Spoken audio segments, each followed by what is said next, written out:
Bienvenidos a un nuevo episodio de Diálogo sobre Educación. Hoy hablaremos sobre cómo ha evolucionado la educación y qué desafíos nos plantea el siglo XXI.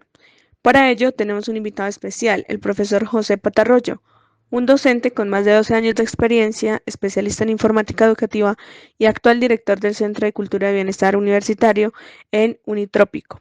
Bienvenido, profesor José.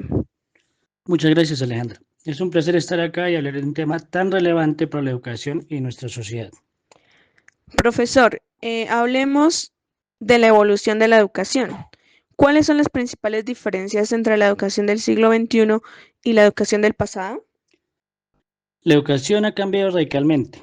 Antes predominaba un enfoque tradicional donde el docente era el centro de conocimiento y los estudiantes eran simples receptores pasivos, donde se valoraba la memorización y la disciplina con un carácter rígido. Hoy en día, en el siglo XXI, la educación se ha transformado en un proceso más dinámico, donde el estudiante es protagonista de su aprendizaje. Se fomenta el pensamiento crítico, el trabajo colaborativo y también la importancia que tiene el uso de las herramientas digitales. Como menciona una autora, Anna Pace, en Diálogos sobre Educación, la enseñanza ya no es ya no es solo una sola transmisión de conocimiento, sino una relación donde el docente guía y motiva. Otro cambio también importante en la actualidad es el uso de la tecnología. Con la llegada de las TIC, los recursos educativos han cambiado. Ahora usamos plataformas digitales, la gamificación y el aprendizaje basado en proyectos. Bueno, en este proceso de transformación educativa, ¿qué actores intervienen en la educación actual? En este presente siglo de educación, no solo depende del docente. Está compuesta la educación por un ecosistema donde intervienen diferentes actores. En primer lugar están los docentes, quienes ya no solo enseñan contenido, sino que guían a los estudiantes en el desarrollo de todas sus habilidades y capacidades. En segundo lugar tenemos los estudiantes que asumen un rol más activo, investigativo, reflexionan y construyen su propio aprendizaje a su propio ritmo. Tenemos también las familias que antes se limitaban a enviar a sus hijos a la escuela, pero hoy tienen un papel más clave en la educación en casa y también tener en cuenta todo su desarrollo emocional. También tenemos el uso de las tecnologías TICs digitales que que han transformado la manera de enseñar y aprender, haciendo la educación más asequible e interactiva.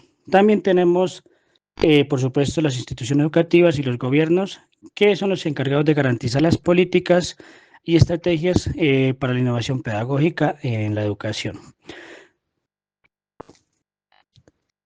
Bueno, la activación de saberes con estos cambios, ¿cómo debe ser en el siglo XXI?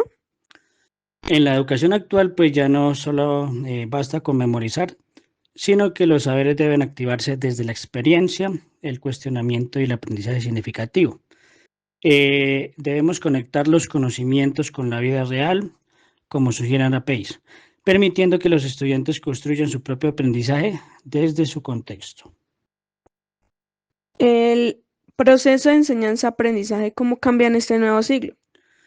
Pues antes la enseñanza era vertical y unidireccional, es decir, donde el docente era el que impartía las lecciones y el estudiante simplemente se limitaba a aprender.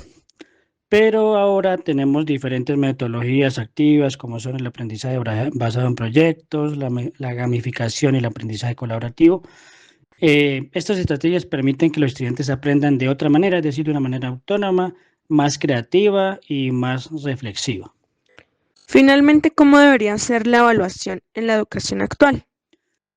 Ya la evaluación ya no debe asumirse como un castigo, sino como una oportunidad para que el estudiante pueda mejorar. Esta evaluación actualmente debe ser una evaluación formativa, continua y diversificada, es decir, respetando los diferentes ritmos de aprendizaje de los estudiantes, también incluir aspectos importantes como la autoevaluación, la coevaluación y sobre todo las rúbricas de aprendizaje. Profesor José, muchas gracias por esta conversación tan enriquecedora. Gracias a ti, Alejandra, por la invitación y recordar que la educación está en constante evolución y nosotros como docentes debemos adaptarnos y seguir aprendiendo. Y a nuestros oyentes los invitamos a seguir reflexionando sobre la educación en el siglo XXI. Nos escuchamos en el próximo episodio de Diálogos sobre Educación.